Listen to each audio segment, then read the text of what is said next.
মাত্র কয়েকদিন আগেও নিজের সন্তান ও স্ত্রীকে নিয়ে ফেসবুকে স্ট্যাটাস দিয়েছিলেন মাসুম।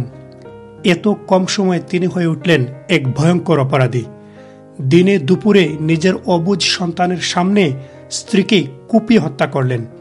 ইংল্যান্ডের ব্রাডফোর্ডের এই রাস্তায় দাঁড়ানো ছুরি নিয়ে স্ত্রীর উপর আতর্কিত হামলা চালান এবং তাকে অসংখ্যবার ছুরিকাঘাত করেন।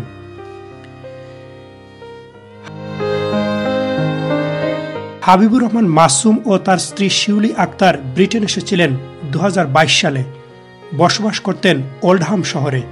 তাদের পারিবারিক বনিবনা না হওয়ায় তার স্ত্রীকে সোশ্যাল সার্ভিস নিয়ে যায় ব্রাডফোর্ডে, আর মাসুম চলে যান বার্নলি শহরে। হাবিবুর রহমান মাসুম জানতেন না তার স্ত্রী কোথায় থাকেন।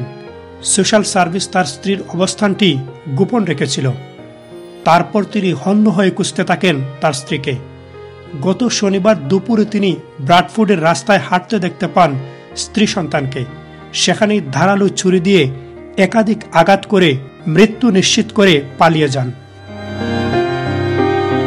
এই হত্যাকাণ্ডের ঘটনায় পুরো ব্রিটেনে আলোড়ন সৃষ্টি হয়েছে।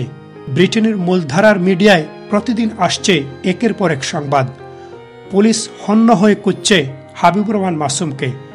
তার অবস্থান জানতে বিভিন্ন জায়গায় হানা দিচ্ছে পুলিশ।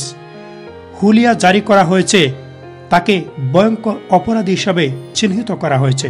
জানা গেছে সিলেটের বিশ্বনাথের সিংহের কাছ গ্রামে হাবিবুর রহমান মাসুমের বাড়ি। তিনি ব্রিটেন এসেছিলেন স্টুডেন্ট ভিসায়। Ibrahim Khalil, IKTV, UK।